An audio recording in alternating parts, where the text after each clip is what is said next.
Jadi boleh dijelasin dulu dong untuk karakter lu di Pengepungan Bukit Duri ini seperti apa sih? Oke, karakter aku sebagai Kristo. Kristo ini anak baik-baik. Sebenarnya aslinya dia tuh anak baik, anak yang hidupnya tuh lempeng-lempeng aja. Tapi karena lingkungan dan situasi mengharuskan dia ada di zona abu-abu gitu. Jadi dia tuh nggak bisa dibilang baik, tapi dia nggak bisa dibilang jahat. Karena dia harus bertahan hidup. Jadi dia harus membuat keputusan-keputusan sulit setiap hari. Dia harus bergabung bersama teman-teman yang kurang baik hanya untuk bertahan hidup. Tapi sebenarnya dia itu anaknya baik, dia sayang sama keluarganya. Cuma memang karakter-karakter Kristo seperti Kristo ini banyak yang kita temuin di kehidupan nyata. Karena banyak anak-anak yang kurang beruntung dari lingkungan yang kurang suportif, dari keluarga yang kurang suportif. Jadi sebenarnya karakter Kristo ini karakter yang relatable banget sama karakter di dunia nyata ini. Nah, ini kan udah bukan film pertama lu sama Bang Joko kan? Untuk kali ini apa alasan lu akhirnya mengambil project ini? Karena ini Joko Anwar, nggak mungkin ditolak. Tapi di lain sisi aku suka banget sama ceritanya, aku suka banget sama karakternya karena ini sangat berbeda dari film-film aku sebelumnya. Karena kan kebanyakan horror, approach-nya beda, cara aku mendalami karakternya pun juga berbeda gitu. Di sini tuh lebih menggunakan psikologi, lebih mendalami psikologinya karakter aku. Jadi kayak aku harus benar-benar masuk ke dalam karakter Kristo. Aku harus berpikir apa yang Kristo pikir dan aku harus bisa tahu kenapa Kristo melakukan apa yang dia lakukan. Seperti itu. Jadi ini salah satu project yang paling menantang menurut aku dan paling kompleks secara penceritaan dan secara karakter.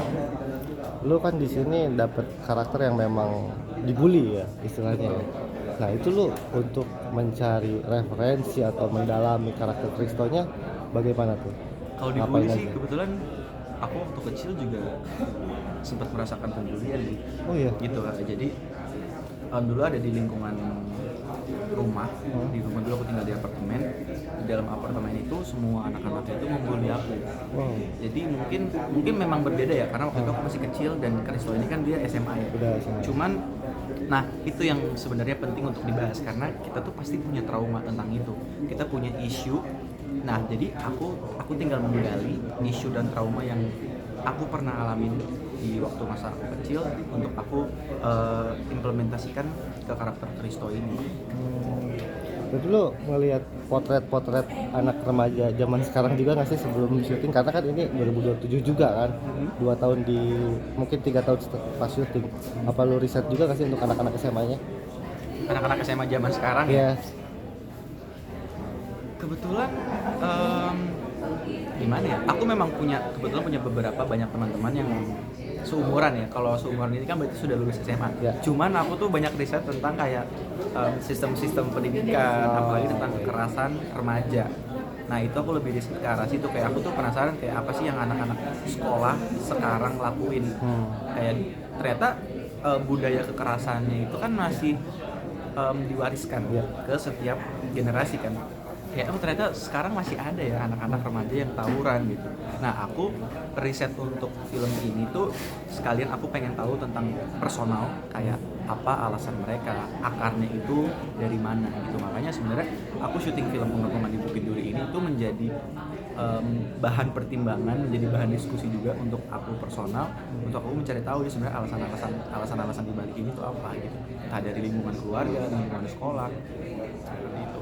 Kalau lu sendiri keluar dari perasaan pembulian itu akhirnya gimana tuh? Yang Akhirnya waktu aku waktu itu pindah dari lingkungan itu. Mau nggak mau harus kalau waktu itu jalan keluarnya adalah pindah karena mau ngelawan nggak bisa. Aku di situ yang dirundung, yang dipojokkan, ngelawan nggak bisa. Akhirnya lama-lama memang karena kebetulan alhamdulillah situasinya berbeda, keadaannya berbeda, aku bisa pindah dari tempat itu. Tapi lu saat itu juga apakah meminta pertolongan kepada orang tua untuk Enggak. nggak bisa ya? Atau seperti apa sih Enggak. sebenarnya untuk Karena itu? menurut aku nggak mau melibatkan orang tua sih. Jadi apapun yang aku hadapin, apapun yang aku alamin, aku harus hadapin sendiri. Aku sih cuma cerita kayak ini anak-anak banyak yang nggak suka. Karena sebenarnya itu udah terjadi dari aku masih kecil. Aku sering banget ngalamin hal-hal seperti itu. Jadi kayak aku sih karena aku cuma berdua sama bunda aku, jadi aku lebih berusaha untuk menenangin dia justru. Kalau aku yang cerita ke dia, aku takut dia malah kepikiran khawatir, jadi aku harus lebih menenangin. Oke, selama proses syuting sendiri apa yang paling seru di lokasi syuting dari pengampuan Bukit Duri? Aku seru adegan-adegan yang berkoordinasi dengan teknis. Itu aku suka banget. Contohnya kayak gimana? Kayak ada adegan kita larian, ada adegan kita harus janjian sama kamera supaya sinkron, janjian sama kamera, departemen kamera, art. Dan aku ngerasa di film ini aku banyak banget dikasih ruang sama Bang Joko untuk create adegan, untuk create emosi-emosi. Jadi itu biarkan mengalir dengan sendirinya, biarkan organik. Sekompleks apa sih layar emosi si Kristo ini Di? Kalau dari pengalaman-pengalaman film sebelumnya gitu, perbandingannya Ini seperti paling apa? kompleks sih karena dari awal sebelum syuting dimulai kan kita ada proses reading dan lain-lain. Itu aku dikasih karakter sheet, background karakter Kristo ini dia berat banget. Nah, kompleksitas karakter Kristo itu sudah dimulai dari dia kecil soalnya. Oh. Jadi banyak trauma-trauma, banyak hal-hal yang dia pendam. Even dia mengalami ketidakadilan di dalam lingkungan keluarganya sendiri. Dari situ aku ngerasa kayak oh ini Kristo ternyata banyak layernya. Cuma karena dia anak baik dia nggak mau melampiaskan itu kepada orang lain.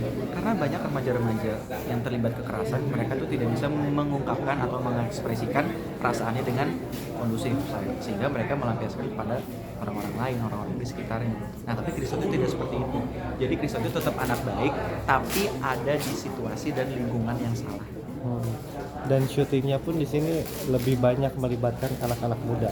Kalau Betul. dari lu sendiri pandangan lu selama di lokasi syuting seperti apa tuh? Vibes selama di sana? Ini project sama Bang Joko yang paling banyak anak mudanya. Iya. Sebelumnya kan lebih bercerita tentang keluarga dan treatmentnya juga tentu berbeda. Kalau di film ini treatmentnya justru kita dibebasin sama Abang untuk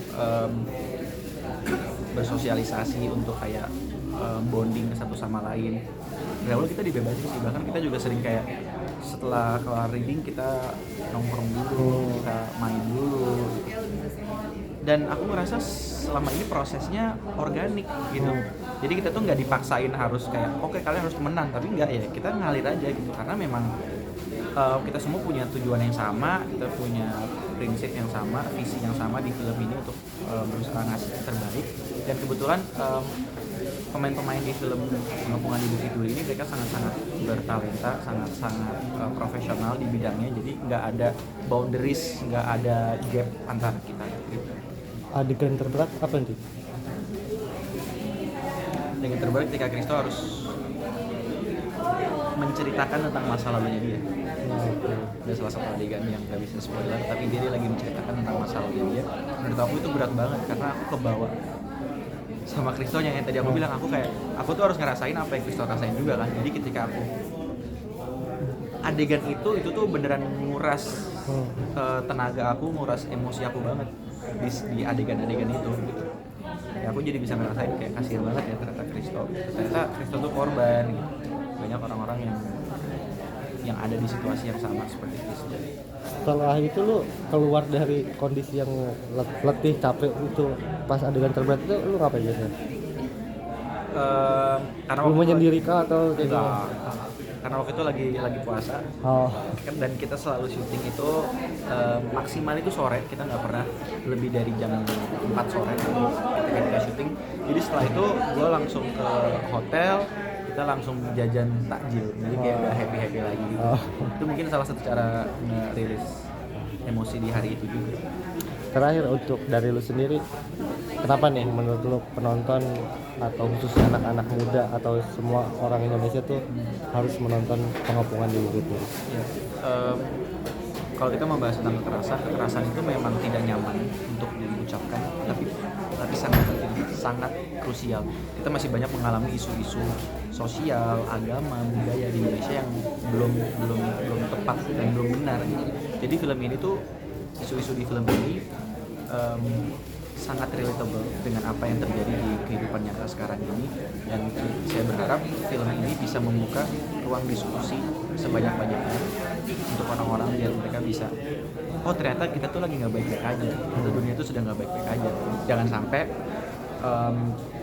bangsa ini Indonesia terjadi seperti apa yang ada di film ini. Jadi semoga untuk menjadi bahan refleksi juga bahan perubahan untuk kedepannya jadi lebih baik lagi sih. Oke, thank you Andy.